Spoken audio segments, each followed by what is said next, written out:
The Brandon Peters Show may contain explicit language and detailed plot points. For more information on the show, stay tuned to the end of the episode.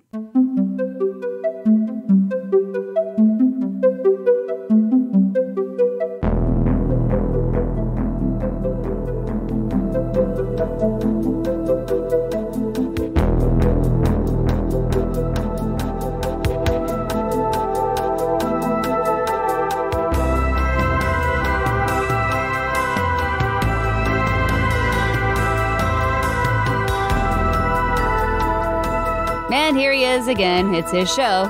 It's Brandon. All right, welcome back to the Brandon Peters Show. It's another Friday the 13th edition, discussing Part 8, Jason Takes Manhattan from 1989. And as always with me, for the Voorhees Ventures, it's from JoeBlow.com. Sounds scary and something Stoney. Jimmy-O. It's Jimmy. It's Jason Takes a Boat. But, know. So, we're a little later on Friday the 13th this year. It was like, when this posts, it will have been like a week and a half ago. Recording-wise, it's 3 days ago. But I tired, so fuck it. These are great whenever. You're still getting it. It's just a little late. Yeah. Why pressure? Why add pressure? There's never a bad time to watch Jason Takes Manhattan. This is what we're trying to prove. There's always a good time to watch Friday the 13th. You don't have to wait for the day. We don't have to be hokey. We can be late. We're old timers. We could let the kids have Friday the 13th. Yeah. Yeah, we'll take Monday the 23rd. It's still got a 3 in it. It does. So, yeah. We're here. This is the second time on the Brandon Peters Show we've done one. First time. I know, this is exciting. Yeah, it's good. It's still a thing. Still a thing because I love Jason and Michael and Freddie and all them. And Jason has a day. But this one today we are hitting up Friday the 13th, Part 8. Jason Takes Manhattan. The city. Give me your mic. That has seen it all. Ain't seen nothing yet. Now, Jason's gone uptown. There is a maniac trying to kill us. Welcome to New York. Friday the 13th, Part 8. Jason Takes Manhattan. Rated R. Starts Friday, July 28th at theaters everywhere. It's written and directed by Rob Hedden, starring Jensen Daggett, Kane Hodder, Scott Reeves, Barbara Bingham, Peter Mark Richmond, and Vincent Craig Dupree, I think. Charlene Martin and Kelly Hu, making her film debut. It's about a boat full of graduating high school students headed to Manhattan who accidentally pull Jason Voorhees along for the ride. So we're here, Part 8. Some figures being added here. Rob Hedden, the director, he did 2 episodes and was a story consultant on 4 episodes of the television series. So he was a pull from the Friday the 13th, the series show, where it was like a kind of like a proving ground almost he was being used for there. Career-wise, it looks like it too, by the way. Right. Career-wise, he did 6 episodes of The Commish, an episode of Star Trek Enterprise, lots of TV movies, writer, story editor for MacGyver, Friday the 13th, the series, as I mentioned, Knight Rider 2000, that TV movie, one of the many times they've tried to bring that back, the Simon and Simon reunion movie from the 90s, the Condemned, the Stone Cold Steve Austin movie that was like with like Battle Royale with the neck things, and he wrote the Jonathan Frakes directed Clock Stoppers. That was a kids movie that was kind of like a well-reviewed movie back when it came out, I believe.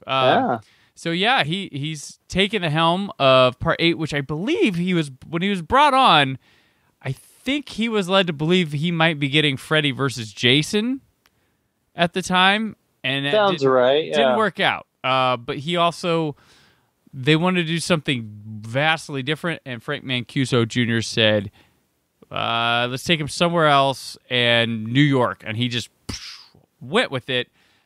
lot of big ideas from the guy, and the budget was going down, and he got to do like a little bit of it instead of a lot of it. The poor bastard, like yeah, I think literally there's maybe a 5 minutes of the movie that's in New York. That's actual New York. That's actual. Yeah, New that's York. actual New York. A lot of it's Vancouver, using side streets, things like that. No. It's the rats are from New York, though. They did fly in the rats because they knew they were. And the troubled youths and the druggies, they were brought in from New York. But I want to hit something right away about this movie, which you briefly talked about. That gets one of the go-to let's shit on Jason Takes Manhattan things. Like, Jason takes a boat, more like it.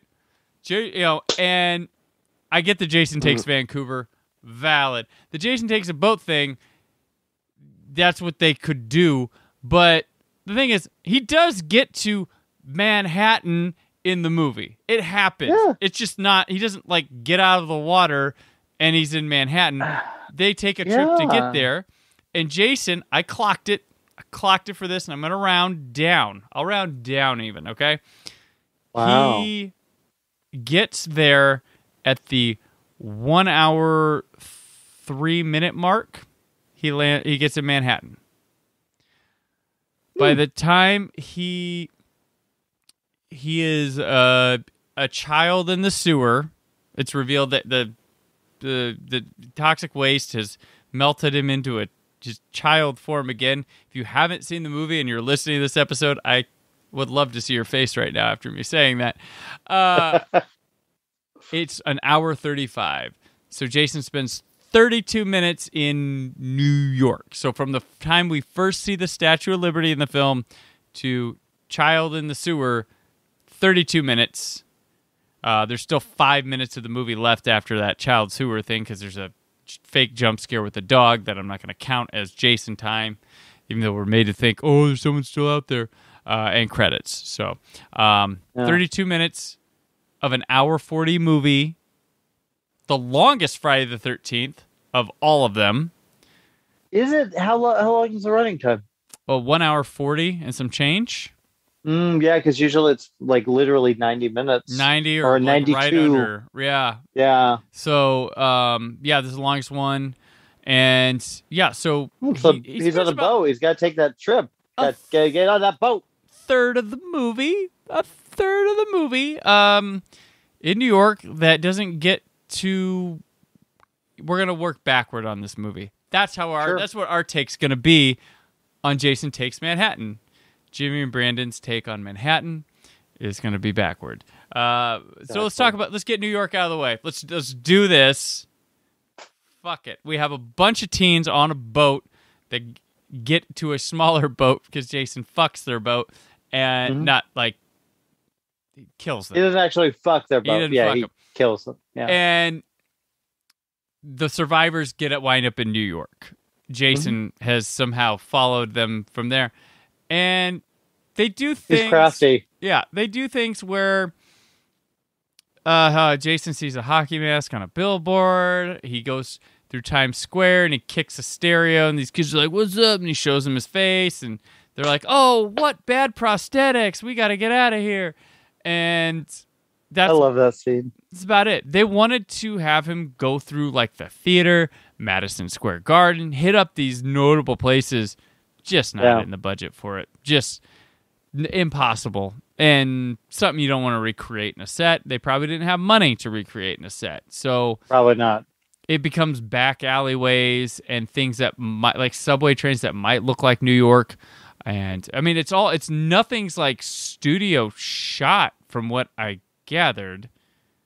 So it's all on location. And the biggest trouble is Jason runs rampant in New York, only focused on like 2 people. Yeah. It's like all these people around. It's not like they're stuck to back alleys. And he almost gets a hero moment too, because right when these 3 kids and their 2 teachers get off their boat to a dock in New York. They're immediately accosted, robbed, almost raped, drugged by these two guys in the alley. Like Jensen Daggett, she's the final girl. Rennie, the final girl in this movie. I love her. I do. She, Jensen Daggett, this is her film and television debut.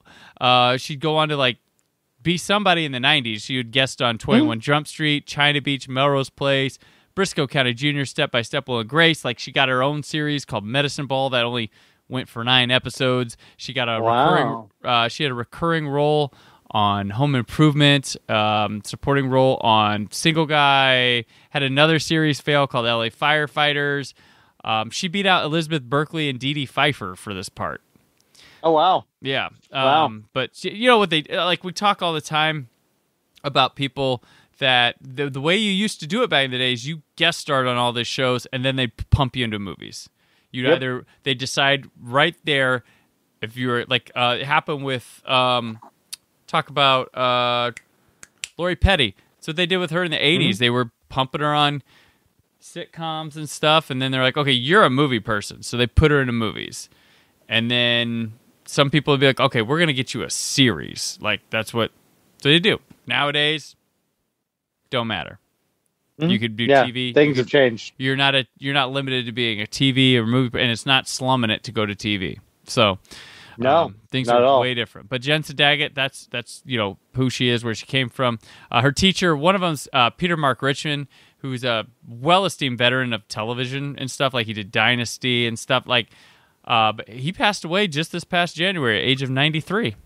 Oh my gosh! Yeah. Oh yeah, I remember that vaguely. Yeah, absolutely. Yeah, so R.I.P. Man. Yeah, and Scott Reeves, the boyfriend guy, he love Scott Reeves, man. He was a replacement. They filmed with another guy for like a couple weeks, and they were like, I think they were trying to say his performance was too flamboyant, and there was no chemistry.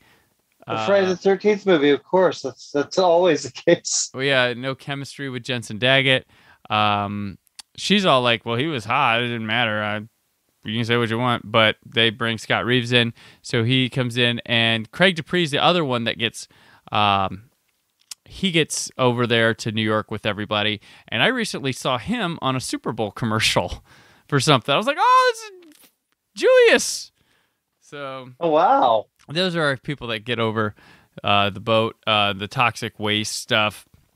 And, so they get there. This is, when I was a kid, big cities were scary because that's all they showed them as in movies like this and like Ninja Turtles and like Batman. It's like, oh, man, why do people live in these places? You get robbed and stuff. Scary. They're always grimy looking and... this is no different than those, but these were the type of movies that would make me hesitant about big cities when I was a kid. But yeah, it's weird too. Like, big cities really, I mean, yeah, there's parts that are like that, but really I live in LA. It's not like that at all. Yeah, I lived in Los Angeles myself. I went and after I graduated high school, I went and spent some time in New York, and I was like, oh well, this was a lie. Where's the alleys from Jason Takes Manhattan? Come on. Now, did you run into Jason at all when you were in New York? Big disappointment. Nope. Went there to find him. Didn't see him. So so they do this New York thing. It's just a runaway through places. There's like a escalator scene for the subway scene. Like, he should slaughter the fuck out of these people in the subway, shouldn't he? You would think. But no. Rennie and the boyfriend. Yeah, go after he literally goes through a restaurant, which, just like in Jason Goes to Hell, he terrorizes everyone in that movie. Mm-hmm. In this one, it's like, literally, it's almost like he's like has a thing for New York, you know? Yeah, he's like, I'm gonna, Rennie and Sean, I mean, the other people get killed. Julius has like the coolest of the deaths because he's a boxer, and he just punches the shit out of Jason on top of a building, and then Jason, he says, take your best shot, motherfucker. And he hits him in the head. His head comes off and it falls, hits the lid of a dumpster, and it closes him in the dumpster. And then Jason, little trickster, puts it in a car for Headcam.com. I love it. I think that was amazing. Yeah. It's I know I added the .com to that, though. I'm not sure. Not in 89. Only Al Gore in 1989. Yeah, exactly. But yeah, that's a highlight of this movie is that one.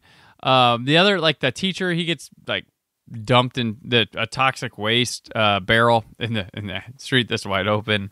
Yeah. And then I think Rennie actually kills her teacher because she has a vision of Jason turning, or she goes to run over Jason, but he turns into the kid, and she turns and crashes the car, which explodes before she can get out. So I don't know if that's responsible. Jason's responsible for that one. Yeah, good point. Yeah, good point. But yeah, it's a crazy bit of a finale. Aside from the New York ride, do you enjoy this portion of the film where they're out in the city running from Jason at all? Or I have a weird relationship with this movie because I love Friday the 13th. This has been always my least favorite. Always. Really? Okay. From day one. And then the box set comes out, and I started rewatching it again. I was like, I've kind of rediscovered it in a way, and I'm like, yeah, it's campy, yeah, it's stupid, yeah, it's ridiculous, but still goddamn fun. It's good trash. Like that's yeah. I always have liked this one above some of my like least favorite ones because it's trying to do something else. It's trying to jump, and it's kind of has a little giddy feeling about it, like behind like what they're doing. Like you can tell Rob Hedden like is kind of like, how do we kill them? Like type of things. I like the steam room one. I think that I wish it would just show it a little more, but that's a good kill. That's a good kill. Because of this movie, I always think whenever I go to a steam room at my gym, I'm like, you could do this. Right. Yeah. Just pick it up. Yeah. So yeah, to wrap up, we'll keep going back. So to wrap up the New York portion, sure. Let's talk about the finale in the sewers. One of the most talked about finales in film history, where we learn that in the tunnels of New York every night they like flush it out with toxic waste, or they flush toxic waste through it for some reason to clean out. So they managed to get out before that happens. That Jason is unlucky with that, and he's not lucky on Friday the 13th. No, he is not. No. It floods, and yeah, like his mask comes off, and his face is not good. People have called it a Muppet before, I've seen, but it, like, I guess they're trying to show it melting, but I don't know what's up with this thing. I have no idea. And he's like, it's a bit weak.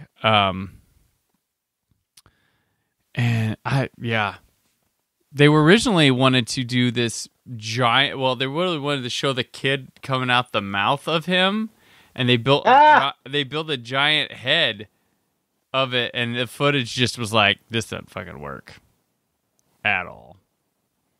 So. Well, I mean, that would be like I'm trying to think when because Nightmare on Elm Street 2 came out before, right? So you like, and that would, I feel like that would have been almost like ripping off of Nightmare on Elm Street 2 if they did that, because the whole, when Jesse's coming out, his coming out party, yeah, so right. I can see why they would.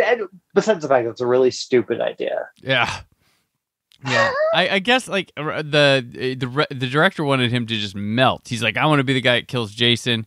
He said he got a vibe from the studio that they weren't going to make anymore, but that was as far, like, he couldn't kill him. They had to leave it open for more. Yeah, they're never going to kill. I mean, and look, it's why? What's the point? Yeah. You know what I'm saying? It's like,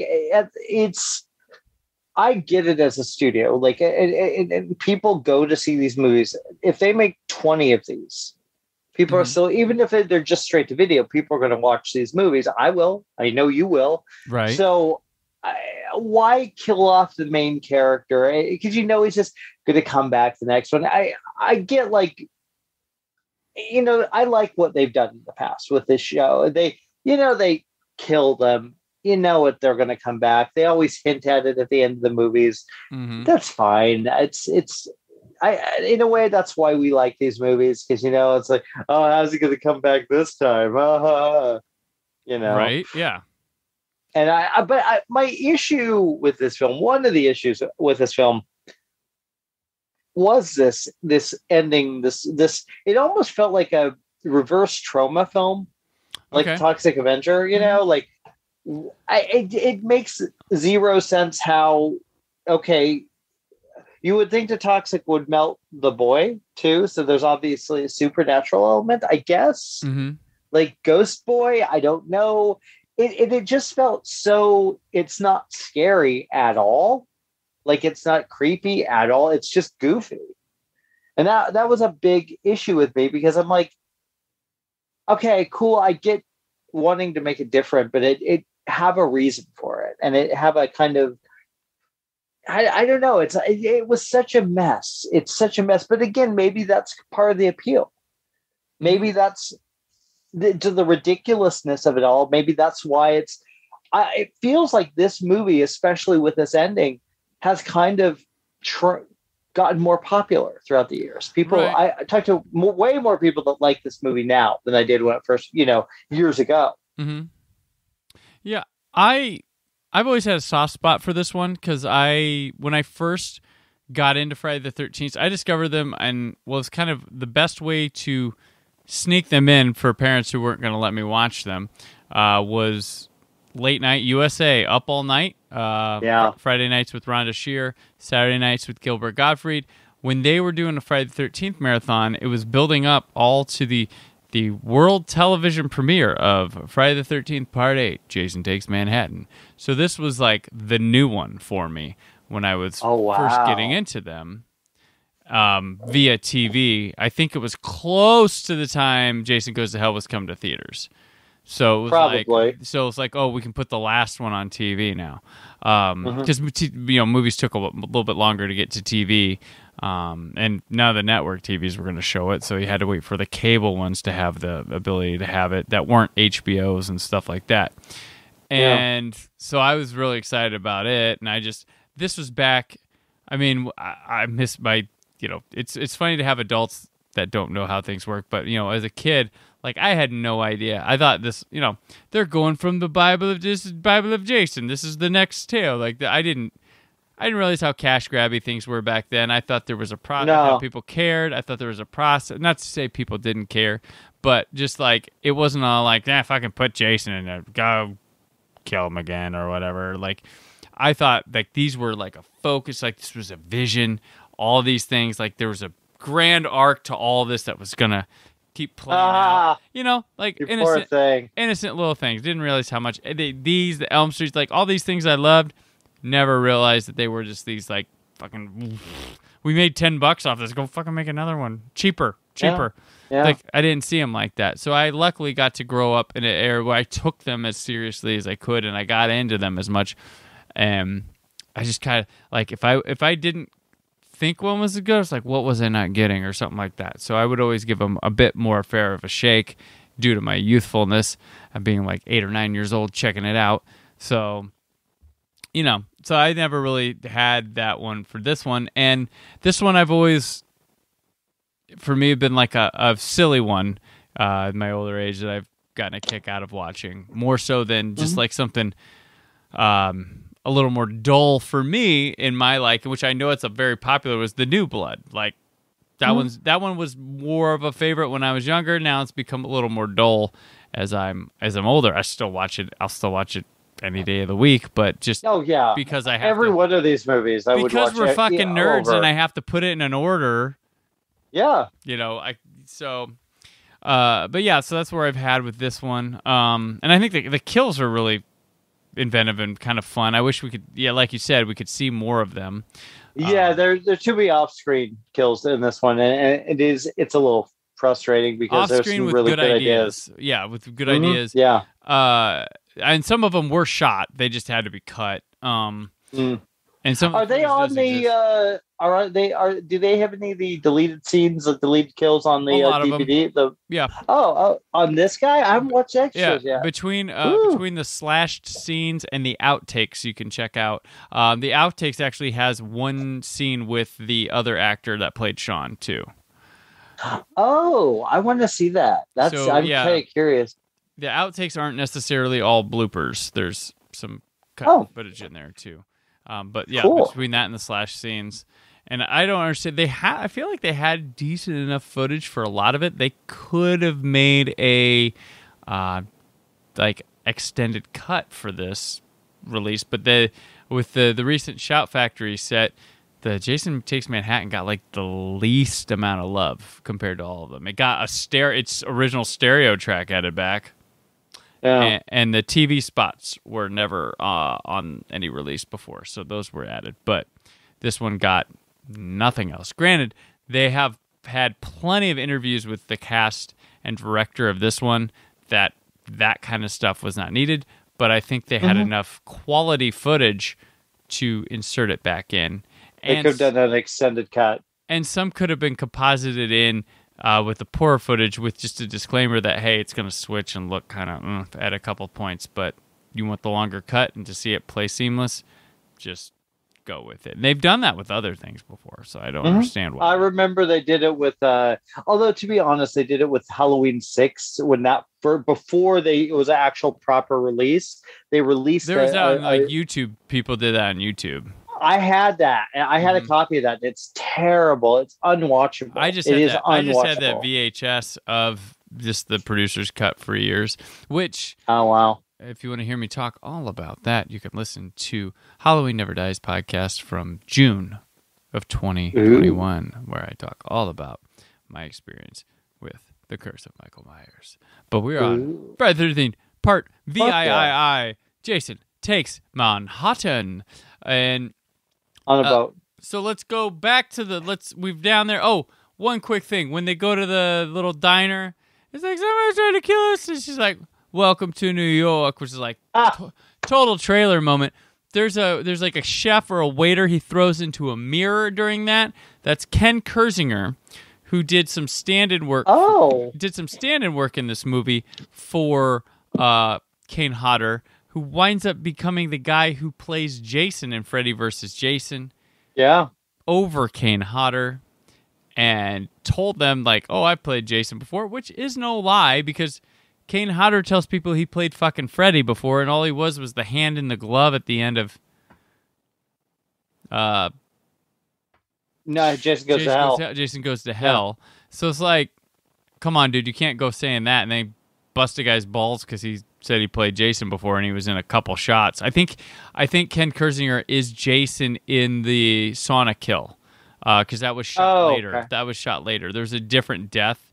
That guy got darts in the eyes originally, and it changes it. That's why you never see his face, and he has the thing over. It's supposed to be the same character that got beat up in the boxing ring, and he had his boxing mask and stuff. His stuff's still on, and he falls down. Like that, the Crazy Ralph substitute on the boat is stumbling through, and he comes falling down the stairs, and he sees the guy with his boxing glove, and he's got darts in his eyes, and that had to be cut. So the Sonic Kill was a reshoot, and I believe Kersinger was used for that. And, I like the Sonic Kill. Yeah, I like it. It's a good one. It is a cool kill. So we have two boats in this movie, though. We open with this couple on a my dad has a yacht type boat, and they were having sex. They were doing it, and they look like they could be siblings. I know they were both hot. I mean, hey, at least you got that. They're both pretty. And this guy gives Jason his mask because Jason's mask was destroyed in the other one, and he has a hockey mask. I'm saving this one for Jason when he comes around. I want to give him a mask. I figure that might help me out. Yeah. You think? Yeah, you could be Shelley and Curly Q here. I don't remember his name. Yeah. I've seen this movie so many times. Like I don't know his name.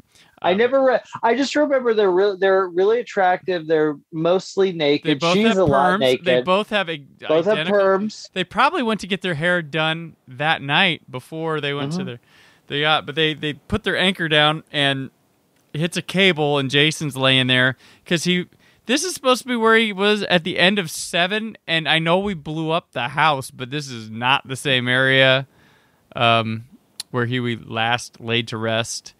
Apparently, in the timeline, this is only a year later, but man, a lot of construction work has been done. And where's the dad that pulled him down under the dock? Remember the ghost? Well, the zombie dad really he only had it's like a wish thing. She only had him for like a 5-minute period. Gotcha. So she's like, I want my dad back, but you can only be there for 5 minutes. All right, fair enough. Them's the rules, man. Them's the rules. Okay.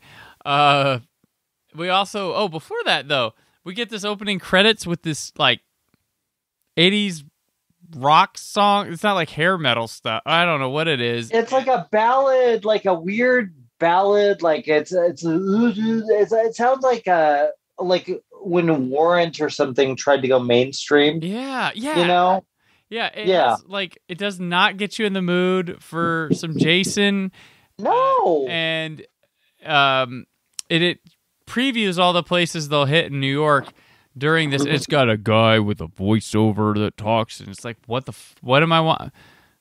What? I'm trying to think. Was it because metal must have been pretty big, especially. I wonder when VIII came out because I feel like it must have been inspired by the music that was out at the time because even the JJ character, the guitar, she's on yeah, man, I got my hair rock and roll. Right.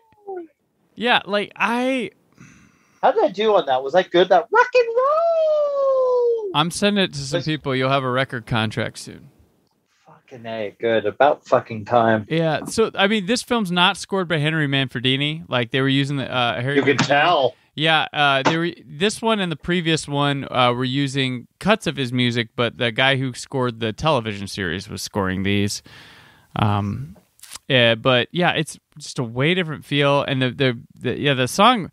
The instrumental of the song reminds me of, like, the kind of stuff that, like... Super Nintendo games were trying to emulate for like menu music. I don't know, or like F-Zero or something. Yeah, it's weird. The score is bizarre. I don't hate it, but it's like something laying in a demo room that you're like, we need some fucking free music. What do we have? Okay, this was I think the first Friday the 13th that felt like, you know, when you watch a modern asylum film.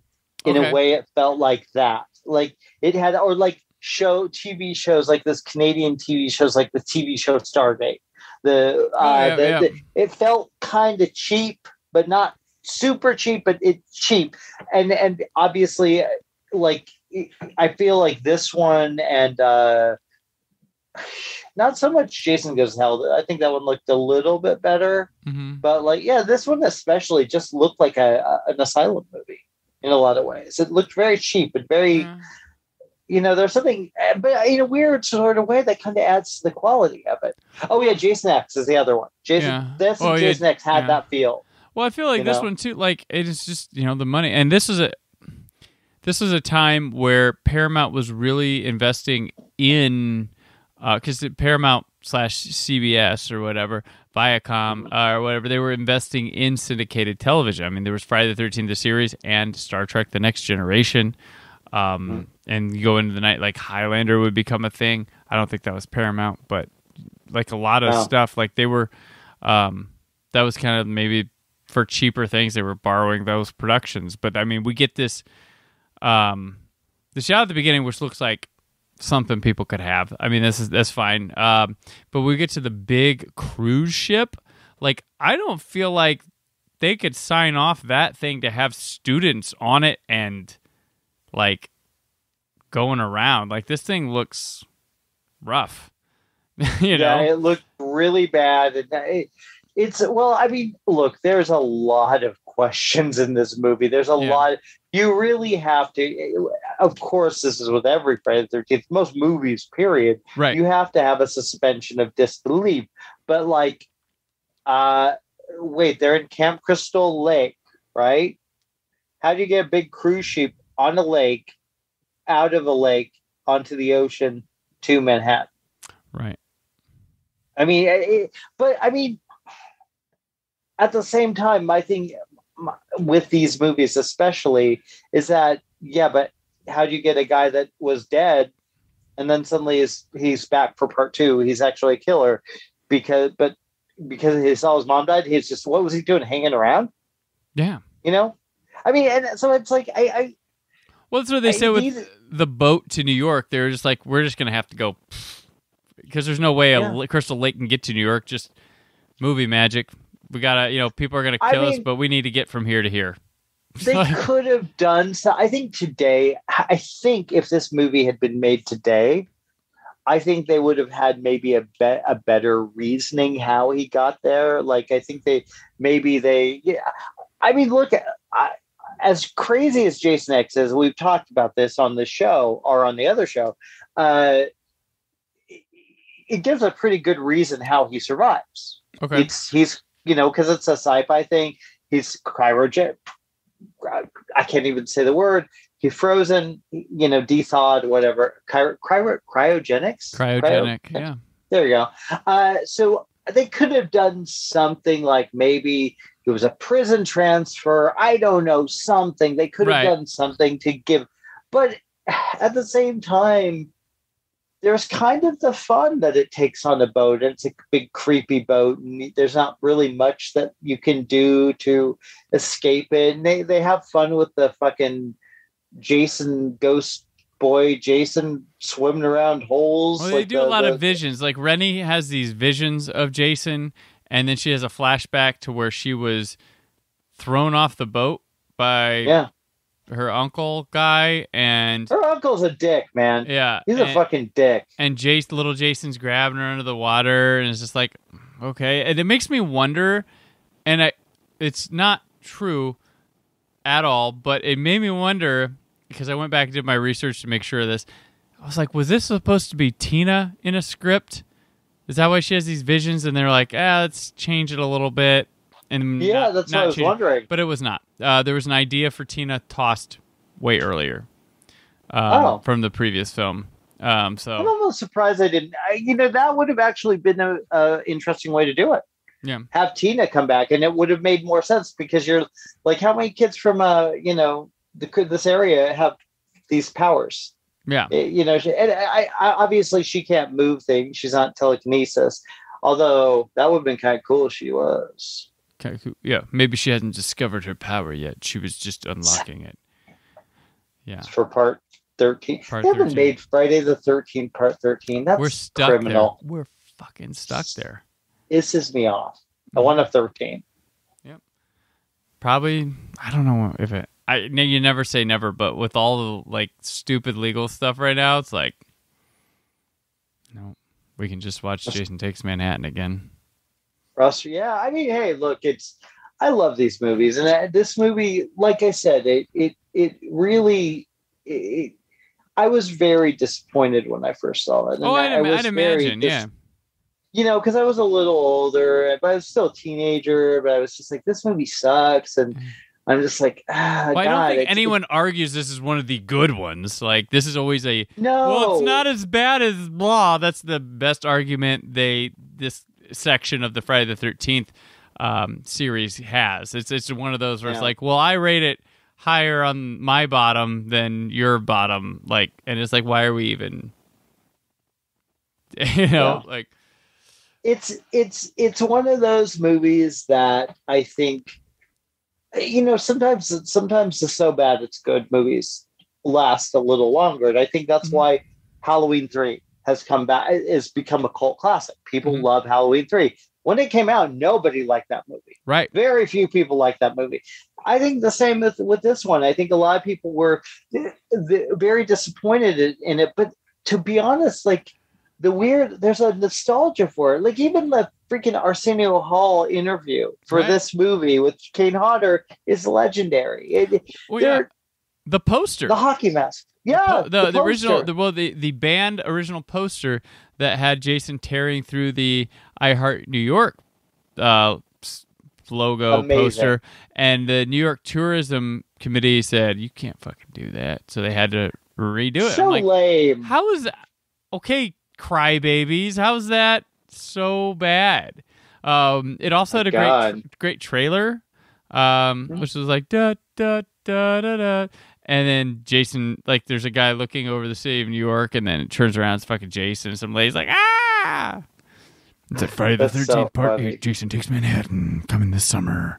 Oh my gosh. But this was, I mean, speaking of, like, this one, 1989, this was a year we got Freddy, Jason, and Michael all together in a year getting movies, and none of them anyone would say are any of the best ones. Yeah, you're right. In addition to this, you have Nightmare on Elm Street Part 5, The Dream Child, which I kind of like that one. I admit I like it. If you listen to the Well That's It podcast, I guested on that episode to talk about positively about that movie. And also, there's Halloween 5, The Revenge of Michael Myers, comes out this year. Oh yeah, that one's rough. That's rough. That's a rough one. So one of the most annoying characters ever put in a horror film is in that movie. I'm sure you know who I'm talking about. She's hateable. She is. The actress seems lovely, but that's the character. If there wouldn't have been a delay in reshoots, we would have had Leatherface in this year too, as New Line was going to put out Leatherface: The Texas Chainsaw Massacre Part 3, but that got a delay and wound up coming out in 1990. So we almost had Leatherface in here as well. I think, did Chucky have was Child's Play 2 89? I feel like it might have been. Maybe, but yeah, this was a banner year of like, oh, whoa, all this stuff, and then none of it cranking out was quality product. No. Like, that's stuff I like, but I recognize it's not quality product. It's because it's been with me my whole life. So. Yeah, I liked all of them. The Halloween 5, I just don't like. It's hard. It's a hard one to watch for me because they made so many bad choices in that Danielle movie. Harris is great in that one too. That's the sad thing. That's it. Yeah, she's great. She was great. Yeah. But let's get back to Jason. Back to the boat. He kills the first two people. And the guy, so like forever when I was a kid, like I thought when he had that harpoon gun and he stabbed him with it and he pulled it back, I thought the little squigglies on there were supposed to be like, I was like, that is intestines? And it's like, that looks like shit, but it's not. There's tubes on that thing that you can see before it, and they just got blood splatter on them. It was just meant to be a stab straight through the chest, and didn't get to show all of it, so it kind of there's those are two really boring kills, to be honest. Just stabs, yeah. Just stab, and it's I was just watching that one, the opening scene, and sometimes I get frustrated with it when the victims just don't hurt me. Well, she was supposed to jump in the water and swim away, and he was going to chase her down, but it was too cold that night, and they couldn't afford a stunt woman, so that would have been better. That's why it became the way it was. Well, I mean, she could have. I don't know. I got his, but even he's just sitting there like, whoa. I'm like, fucking. Oh, yeah. He's like, yeah. Don't like this couple. But they're hot. Yeah. They're both hot. Oh, and this Jason, he is a wet, muddy, squishy Jason. Like, he is wet, muddy, squishy. And everywhere he goes, there's like, he punches through a door once, and someone finds it later, and there's just slime oozing down. And Kane Hodder said he's like, I was wet the entire movie. Like they would douse me Poor in guy. slime. But you know, that's a cool approach because Rob Hayden said he's been sitting underwater for how long? Like, I mean, come on. So, okay. Made sense. I like the look of Jason in this. I actually do really, for the most part, till like the it. mask comes off. Yeah. The mask comes off. But like, yeah, I think he looks really good. Not quite as good as the previous movie, but if you don't have the money to pull that off again, then this ain't bad for, you know, generic Jason Goes to Attack. Sure. And yeah, I think we're in Kane Hodder's here as Jason having a blast. He's already been in the role once. They were gonna hire someone in Canada to play him or something like that, and Kane called, like heard they were making the movie. He's like, "Why didn't you call me?" They're like, "We didn't think you'd be interested," because they changed stuntmen every time, so they didn't think someone would actually care about the part. And you had all these stunt people who are on record bitching about it all the time, and now they're like, "Oh, convention money. I love playing Jason. It's good. It's good for my career." Like, yeah, Kane's the only guy who like really Kane and Derek Mears, the guys who really were like, I'm fucking Jason, you know. Yeah, the other guys, it was a role. It was a role for them. I love what Kane brought to the role, and I Kane is I've had a chance I did a live Facebook live with him for Victor Crowley, who again another great iconic role of his. Yeah, and he's just such a he's kind of rough and he plays the part, but there's something really likable about Kane, and he really, really loves the fans, and he really loves this role. He loves it, and he's great in it. He's great. He's fun to watch. Mm-hmm. Yeah, I met him one time. He's real nice, real cool. Very tough, lovey, kind of older brother, pick on you type guy. Yes, yeah. But he I will means say, well. Yeah, very well. He was going to do something really nice. He wanted to, because my son was in school at the time when I did the thing. Yeah. And he's like, we should FaceTime your son. I was like, oh, that would have been so cool. But I was like, I don't know. It might cause perfect. You know, the teacher may have been cool about it, but maybe not. I kind of wish I would have just tried it, but you know, hey, I didn't. But that's my own failure as a parent. Oh my gosh. He could be on the call from Jason Voorhees and Victor Crowley. Oh my God. Right. So disappointed. I love Kane. Right. So Jason gets on this boat for a class trip to New York with a bunch of assholes on it. But a lot of hot assholes. There's a really cute. Right. There's a cute cast. There's a cute cast. True. And Rennie gives her pen. She gets a pen that was apparently used by Stephen King in high school. Oh my gosh. Yeah, pretty cool. But yeah, they go on this boat. I think it's bullshit. I don't think Stephen King used it. I'd probably not. A teacher that really likes Rennie, her shithead uncle, a boat captain, the hot guy crew worker, a creepy ass motherfucker that's on the crew. And there's a lot their own version of Crazy Ralph. Right. You have to have Crazy Ralph. The guy who like has a newborn kid, that's one of the captain's people, and like a bunch of kids at the beginning, and then we only focus on like what's there because that's what the movie can afford. It's a very empty boat, kind of. It's creepy though in that way. Like, yeah, Kelly Hu gets killed in a scene. She's like this girl that's like with the popular girl, trying to be like her, like she wants her to do coke and stuff. And she's way cooler than her. Like I like Kelly Hu way more. Oh yeah, but she like her death scene is creepy. That empty dance hall place. Creepy. That's a good scene. That's a good scene. Only gets strangled and thrown. That's her death. But the way she hits the ground, and like just the creepiness of the disco place. Fuck, that's good. It's good. It's good stuff. That's a good scene. I legit like that scene. The rocker girl, she tries to go somewhere. She could like film herself with a flying V, and because you know why? Why? That guitar is sexy. She says it herself. Yeah. And she gets hit across the head by it with Jason. Her own damn guitar. God damn it! Blood all over it. How does he get down there though? Like she runs down. Suddenly he's down there with the guitar. This is teleportation, Jason. Like this. I guess so. Yeah. Yeah, she gets it before the night even comes, right? Like, she's like the first one off. We have a video nerd guy, which, fuck, I have to relate to that dude. Like, that's like you remind me a lot of him. Yeah, I'm like, fuck, god damn it. That was like, if I was a person, my high school self in this, I'm like, that, god damn it, that was me. The VCR have it, like, oh, you want to do something, pretty girl? What video you want? Like, yep, fuck it. That was me. And he gets the old electrocuted because I threw you on computer shit, mechanical things, death. Hey, when that but he happens. does fry. There's like they come back to it and he's still like burning at one point. You have the sassy bitch that like attempts to kill Rennie. Like, because she finds her with coke and she thinks she's going to tell her, so she knocks her ass off the boat, like, oops. And she's like, ha.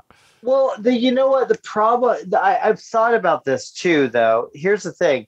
She does, the uncle does come down right after. Right. So to her, she's probably thinking, oh, she did tell the uncle. Oh, it's true.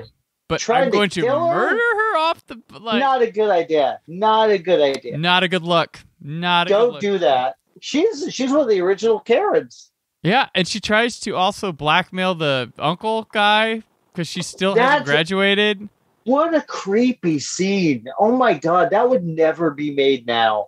Because that's a little, that's kind of uncomfortable. That's kind of like, it's a little gross. Like in today, yeah, it's like she's stripping for him and he's like, the fact that he even falls into it, you're like, fuck you, man. You're an asshole. You're a pig. Don't. She's hot, but she's a kid, dude. Yeah. Fuck you. God damn it. And she gets gross. Killed. She gets killed. Jason attacked. She has a creepy moment too. Like, I always love these scenes where some of the movies will capture where you have the person's perspective. She goes to take a shower to wash off her paint that's on her, and she like hears something in the other room, and she opens the door to look, and she sees Jason in the door, like peeking around, and I'm like, that's fucking creepy. Like when you see a person's perspective of like seeing Jason and just like, I could sit and watch this guy, but he's gonna come fucking kill me. It's really weird. Like, and I'm just like, and he ends up throwing her. He ends up throwing her against a mirror. It shatters, and he stabs her with a shard of the mirror, but actually like cut from the movie. When Kelly Hu finds her, she's got like a bunch of those big shards in her. Oh, perfect. You know what's interesting about that scene, and I'm going to give this actress credit.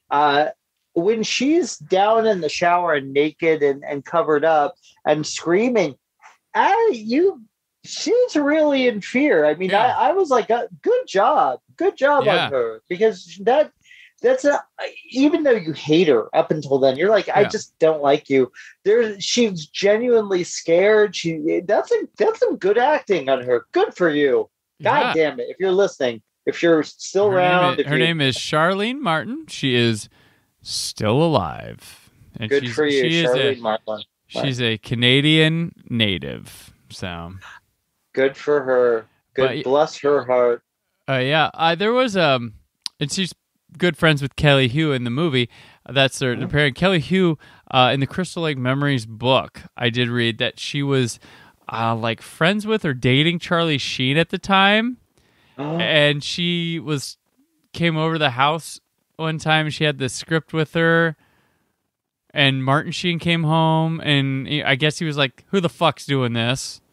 And she's like, "I was looking at," because she hasn't done a movie or anything yet, and he's like, ugh.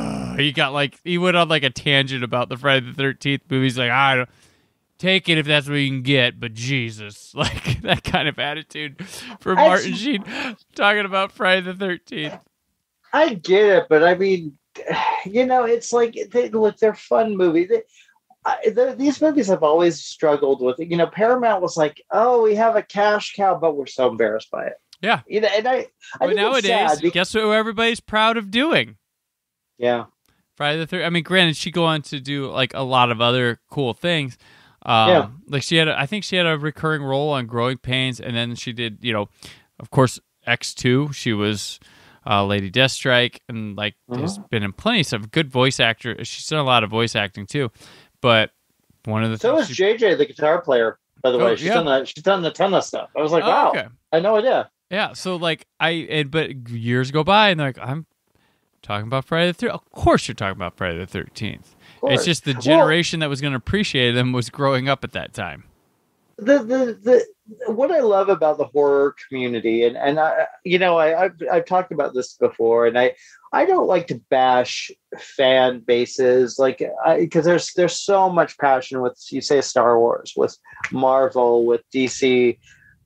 The thing I love about horror movie fans is that they're generally pretty chill. They're not like, oh, you didn't like Halloween, but you don't like Friday the 13th. You're fucking stupid, man. You go, fuck you, man. There's a kind of a decency with horror fans, and I think that there is with a lot of the older movies and stuff. You're allowed to disagree, but sometimes there's new ones that come out, and those cause the rift. Like if a new one's like promoting a more social agenda thing, that's true, and it's and it's maybe not that great, and someone's like, well, I didn't like, because this, like, oh, you're anti just because it was about women, you hated it. It's like Black Christmas. It's like no, there was technical aspects and stuff, like, so like the new ones, if it's trying to promote a very good social message, which I will agree with, but I maybe wouldn't like it as a film. People get on you and attack you for other like reasons. So those are the fights. I'm not saying me personally. But those are horror fans. Those are the horror fans fight, the feuds in horror fandom I see. When it comes to the old stuff, you're allowed to call it shit. Oh, that's fine, but I like it. Oh, that's cool. You go ahead and like it. The new stuff, if you were like, so say, okay, I'll use an example. Movie I loved Promising Young Woman. Thought it was excellent. Great. One of my favorite films of last year. Mine too. I've watched Mine too. I don't get to watch new movies as a lot, but I've watched that one quite a few times. And same. Say I didn't like it for like X reasons, like valid film criticism reasons, but they'd become a fiasco because fucking male chauvinist, you know, like. Then, well, funnily enough, I've heard the opposite too from that. There's a lot of people that there were a few people that didn't appreciate what it had to say because she wasn't the victim or what. And I'm like, it's an eating yourself alive scenario. Like, eat your own. It's impossible to win. Possible. But that's a whole nother thing with the horror fandom. Yeah. But that's what I'm just saying. Like, yeah, like. It's as much as that community, I think, stands tall above many of the other fandoms I do see. For sure. Keeping itself in check, but it does have issues that creep up that get ugly, and ugly people that seep through. And it's just, you just got to curate yourself to find better. Like there are really dark sects of like, I'm a big Doctor Who fan of the Doctor Who fandom, but I don't see a lot of it. And I had someone on here before that was a big Doctor Who fan. She's like, "What do you?" I'm like, "I have taken myself out of those fuckers' equations because they don't offer me shit." So I only am around more the positive side of that fandom, and I've luckily curated myself in there because I follow more so creators, I follow writers, I follow. People who do stuff with their fandom rather than just sit and bitch about their fandom. So that's where I curate things too. But the horror community, the writers are a little bit more fighty with people sometimes. But hey, it can be for sure. It's your own world. So, but yeah. So Jason on a boat. Jason on a boat. He does kill like the captain and all the mates, and then the one of the stoner dudes, or not stoner, one of Julius's guys. He's got the blonde hair.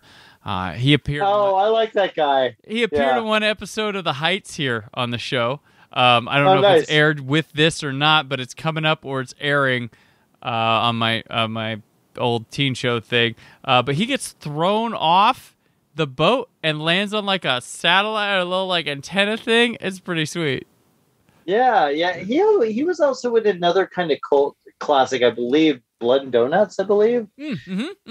Yeah. Good. He's a pretty solid actor, I gotta say. I like him. So yeah, all in all, Jason hits 20 body count in this one. Pretty Wow. good. Not bad for him. Yeah. Not bad. Plus, probably a lot of unseen kids that were on the boat at the beginning that we never see again. He gets credit for sinking the fucker too. So, yeah, right. Yeah. But yeah. So I mean, there's a lot going on. Most of it's on the boat. It's a thriller on a boat, but the boat does get to New York, so Jason does take Manhattan. I don't know. He took it, man. I mean, have you seen? This is my favorite comparison. Have you seen The Bride of Frankenstein? When does the titular character show up in that movie? Yeah, like 5 minutes. Like 5 fucking minutes. Do people go, wow, I should call it the walk around and talk about making it to Bride of Frankenstein? You know, like no one. It should be Dr. Pretorius's magic lab. So I feel like fan. You know what? It is a very and I don't want to be too bashy on right. But I think we complain about some stuff that I'm like, come on. It's just a silly horror film. The Jason takes a boat. The joke is about as cool as the Halloween 3 sucks because it doesn't have Michael Myers thing now. Like, okay, but but how was the movie you got? Yeah, I wasn't. Both of these films I didn't like. When I first saw them, I didn't like, and Halloween was I had an issue with it not having Michael Myers. But you grow up and you're just kind of like, look, it's fine. It's just different. And that's all. And the same with this one. It's like, I always thought it just looked cheap. I thought it was weird, but there's something weirdly kind of charming about this movie. Like, I like the cast. Above some of the other ones that came before it, it does its own thing. Because you're not at Crystal Lake. You're on a boat. You go to New York. The kills are at least thought out creatively. I think it does have some decently memorable characters, regardless of whether you hate them or not. Yeah, what you said was actually very true. It's got some genuinely creepy moments. Even when they find everyone dead in the I can't even think of where they drive the boat, the cabin, whatever it's called. That place. That's kind of creepy when they discover the bodies in there. Yeah, I mean, there's some stuff that's like. There's moments in this that are really genuinely the attempted rape scene is a bit heavy-handed and kind of gross. Yeah, it doesn't belong in this movie. And it's like, are you trying to tell us Jason's a hero or like what is that? I can't wait till Don't Breathe 3 with Jason Voorhees. Oh god. I haven't seen Don't Breathe 2, so we've heard, we've heard. It's weird. Yeah. But Jason killed a lot of people, including Paramount's desire to continue the franchise. Yeah. They didn't. This was the lowest grossing one in the 1980s, and they sold it over to New Line, the character of Jason Voorhees, which is why we got this dichotomy of why a remake was so miraculous to pull off when they did, because you had all these rights because at the time, so they would sell the character, not Friday the 13th, the character of Jason Voorhees. So they could do anything with Jason. They couldn't directly reference events. I don't know if it was that strict or whatever. And then New Line ended up upending in the mid 2000s and became part of Warner Brothers, who then was a partner in things. And now you had 3 parties trying to make Friday the 13th. Now we have 4 parties. I want my 13th episode. I want my 13th film. It's Brandon. Make it happen. I think it will. It will happen one day. Oh, it will happen, but for sure. How long are we? And we're at a surge in slashers now. It'd be perfect for him to come back. I mean, it would be great. Jason came back during the Scream era with Jason X. That movie was supposed to, I think it was supposed to come out in 99, but it finally was like 2001 when it came out. Yeah. I mean, he came back in that. He had Freddy versus like, we had 3 Jason movies in the 00s. We had 1 in the 90s. We should have had 2 because of Jason X, but we had 3 in the 00s. We only had 1 in the 90s, and nothing in that last decade. It's so crazy. It's yeah, and it's I know a lot of people are like, who cares? It's just like there's too many sequels. There's we know, but we like them. I we like that hockey stuff. mask bastard coming and slashing people up. I do too, and I think if they're I think if anything with the past few films like Jason Takes Manhattan, Jason Goes to Hell, they've gone in such weird directions. I feel like the 13th film needs to have some kind of tie to the original series. Like, I love the idea that I keep hearing about, like getting Amy Steele, Adrian King, and all the survivors of the film and bringing them back. Legacy sequel, fan driven type thing. I'd be down for that. I think that, and I know that they're all pretty much I know Corey Feldman really wanted to get back in the game, and I don't think that I've heard he's quitting acting now. That's he'd what come I back last for heard. that. He'd come back for that. I think he would. I think he would. I just want, like, I would want them to just make a generic Good one, movie? set it in the do an 80s period piece one, kind of have fun with that. And they did. It's called. It's actually they did that one. It was on Netflix recently. It's called Fear Street, 1978. Oh, I don't want to talk about those. Oh, how dare you! Those are awesome. We'll have to go about it. It's off topic. All right. So, but yeah, that's what they do here, and I don't know. I would like something, if they do the fan one. If they do, I think it's got to happen. I think. Look, they're on Friday the 13th. They released a new, and as of recording this, Jason Rises, I believe. It's an hour-long fan film, just like Jason Takes a Hike. Oh no, right. Never Hike Alone. Never Hike Alone 2. I like Jason Takes a Hike. I think that'd be cute. But there's still ample opportunity to do this, and they think there's something that you get the. I know, wasn't it Tarantino that wanted to do like a Friday the 13th movie or something like that, or a Halloween movie? He was a Halloween movie. He was. For a time he was around during Halloween 6. I would love to see somebody interesting, an interesting director, maybe not a huge director, but someone who's done something interesting. Do something with it. Thought for my period piece idea, I had like a Ty West or an Adam Wingard to potentially for sure do that. It's kind of easy, low hanging fruit, but I think it'd be cool. I do wonder, like, when you talk about the, like, in terms of like big draws, like Jamie Lee Curtis coming back to a Halloween movie is fucking humongous. Like, huge. Then I would say Heather Langenkamp coming back for an Elm Street movie's not that big, but pretty big. But pretty big. Jason doesn't really have, like, then you're getting a little too niche with Jason survivors, because nobody has held. That's true. No one has held a candle star-wise.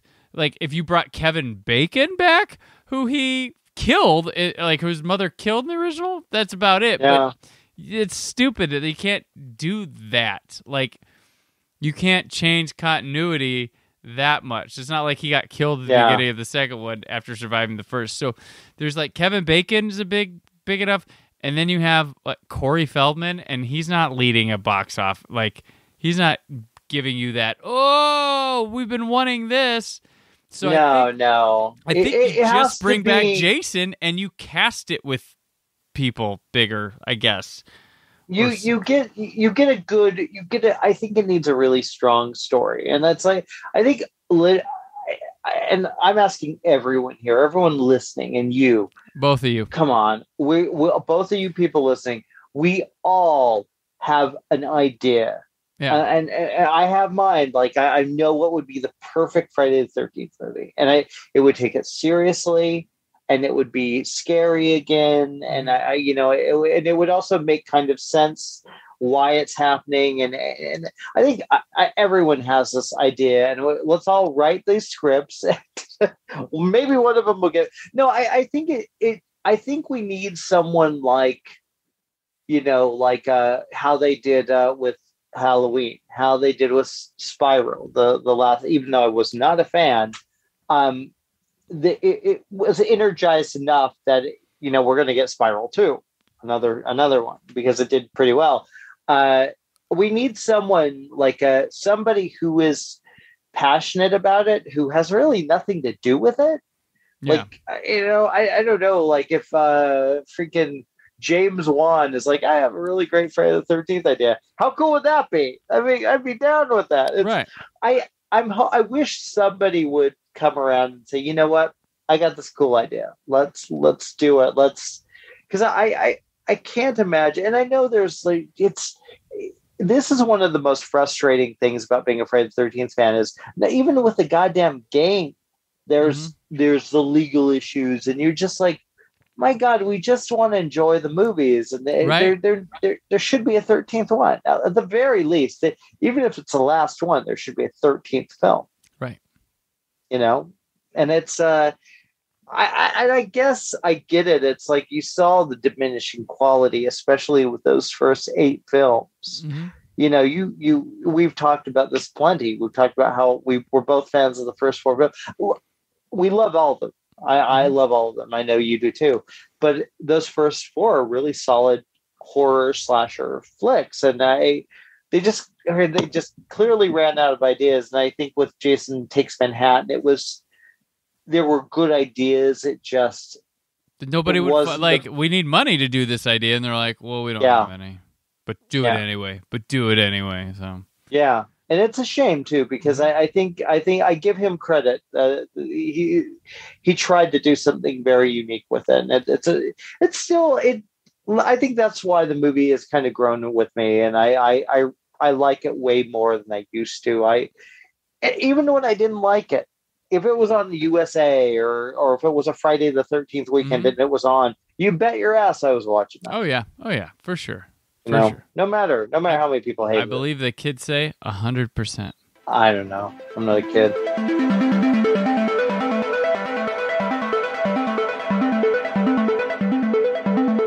There's going to be no what else this week, but we're going to do our little things we always do when we do these Friday the 13th. So I'm so excited. Jimmy, what's your favorite kill?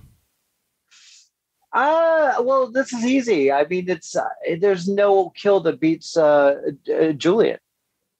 There's no kill that beats that. That's one of the best. I was trying to find. I was like, I before revisiting for this, I'm like, it's Julius. It's the head punch, and going through, I'm like, man, there are some good ones here, but nothing that's going to take that one over.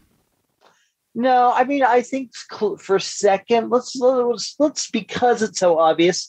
I would go with the Sonic kill. That was a second. I really like that one. That is a cool one. That is a very cool one. I like the guy on the antenna. That was cool. Yeah. I give just performance wise. The mean girl.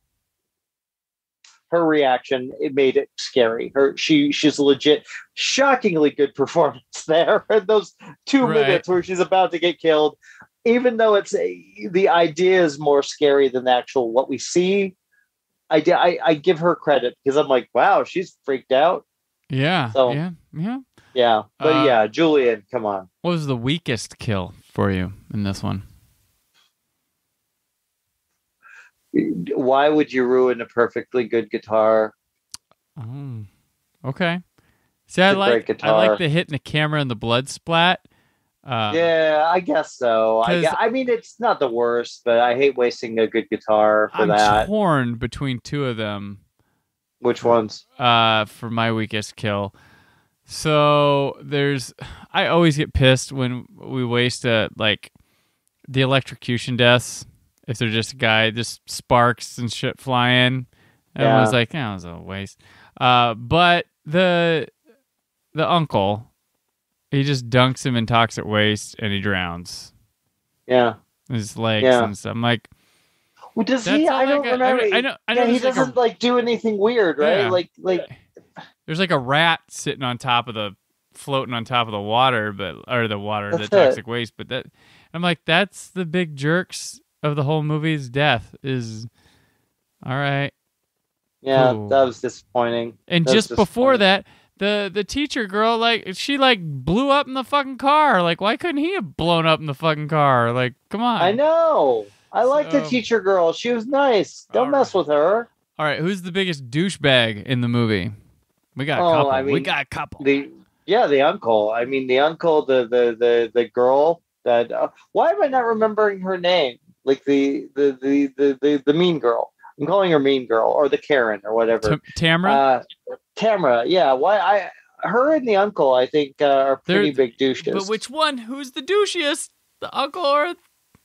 I'm gonna say the uncle. He pushes them freaking. Yeah. They have both knocked her off boats in her life. Oh my God! Yes, and they almost hook up. She was a kid when he did it. Right. A child. He did it to a child to teach her a lesson. So fuck that guy. Yeah. Piece of shit. I'm going to agree with him. You. Fuck the uncle. Yeah. That's it. It's fuck him. the uncle. Who's your friend zone person? The person you'd like to hang with in the film? I would like to hang with the blonde dude. He seemed cool. He seemed chill. I liked him. Okay. I can't remember his name. The guy that gets on the little antenna thing. I liked his personality. I like that character for some reason. He seems like a nice guy. Gotcha. So yeah, him. Yeah, sure. But what about you? I go with probably Kelly Hu's character because I'd be I was gonna say I'd be a better friend to her than what she was given in this movie. I was going to give you that answer. I'm not kidding you. I was gonna say that, but I was like.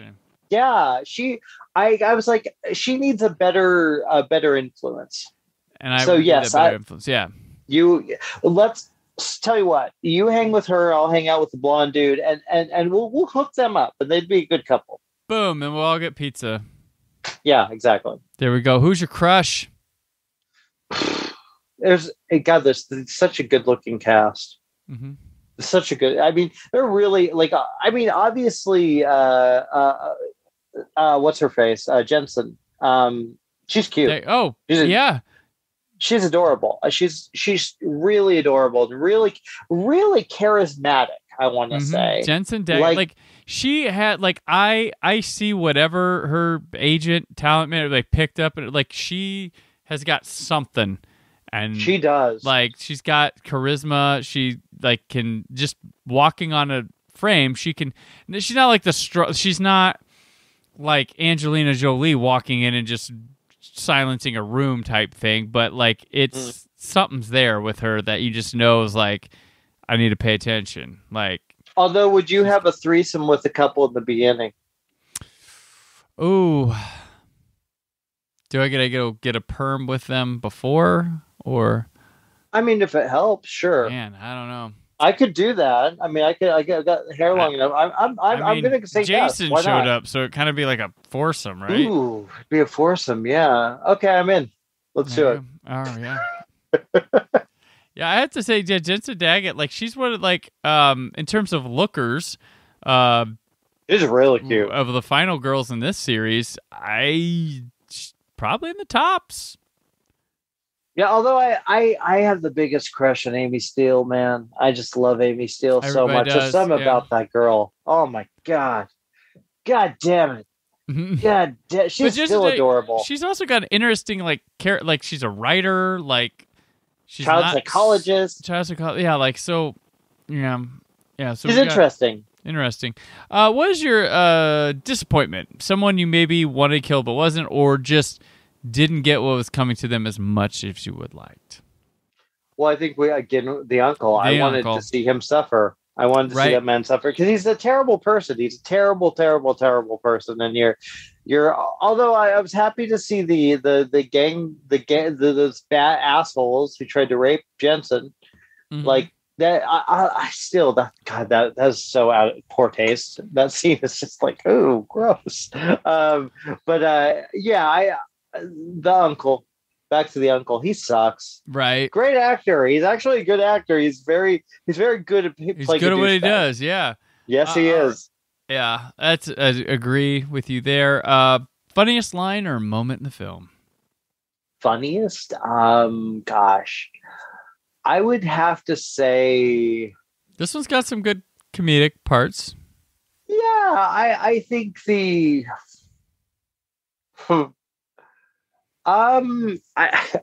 Weirdly enough, it's the same as the kill. I think the head. I think it's hilarious. That's a good joke. Yeah. I was gonna say this time. I mean, of course, there's the Jason kicking over the boombox, scaring the kids. Oh yeah. Welcome to New York. But this time around, I laughed when Kelly Hu and the Tamara girl are cutting the line of coke, and Jensen Daggett finds them, and they're like, "You want a hit?" That's pretty funny, yeah. Stuff like that. Just the way it was kind of cracked me up. So, yeah, I that whole scene was hilarious. It's like, oh yeah, they look like they totally look. How did they get coke? Seriously, come on. They don't. Come on. Top quality stuff too. I know. Shit. That one. Jesus. Yeah. But all right, Jimmy, that's it. That'll do it. We did Manhattan. We took Jason taking Manhattan. Thanks as always for coming along with me for these boat rides. And to those of you who love these, I appreciate your patience on waiting just another week or so for this to drop. But till then, Jimmy, let people know where they can keep up with you. Of course, you can find me on joeblow.com, arrowinthehead.com sometimes. We Live Entertainment. And of course, on Cosm, you can find we have a new episode of Sound Scary coming, I believe, Friday. It's all about our Mad Max Fury Road extravaganza that we had a couple months back. So we have a really great episode with one of the people behind Wasteland Weekend. My co-host for Something Stoney steps in to interview, and of course Jason Coleman, who runs Flick. He's the man behind Flicks for Fans, and that was a hell of an event. So we have a whole episode of that coming, and I also have a couple of really exciting Sound Scary episodes, and of course Something Stoney every Friday night. Come get high with me and Justin Butts. So and Ryan Coltrera of Sound Scary, man. I mean, I got shit coming, man. I got shit coming. Yeah. And Twitter and shit. Yeah, all that. I'm not doing as much social media lately. I'm like Jimmy to the O, Twitter, James Oster, all that. I'm there. Awesome. What about you? I'm on Twitter and Instagram at Brandon4KUHD. Written work at whysoblue.com. There's more from The Brandon Peters Show this week. But until then, always remember to keep the positivity in your online film chatter. Thank you for listening. The Brandon Peters Show is a Creative Zombie Studios production.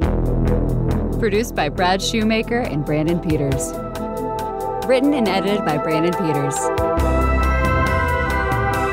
Announcer vocals by Jessica Alsman. Theme song by Metavari. Web design and show art by Brad Shoemaker with Brandon Peters. All music and clips featured in the episode are property of their respective studios, and no infringement is intended. Additional information on this and other episodes at BrandonPetersShow.com. For any inquiries, press opportunities, or sponsorship, contact mail at BrandonPetersShow.com. The show is available on Apple Music, Spotify, or anywhere podcasts are found.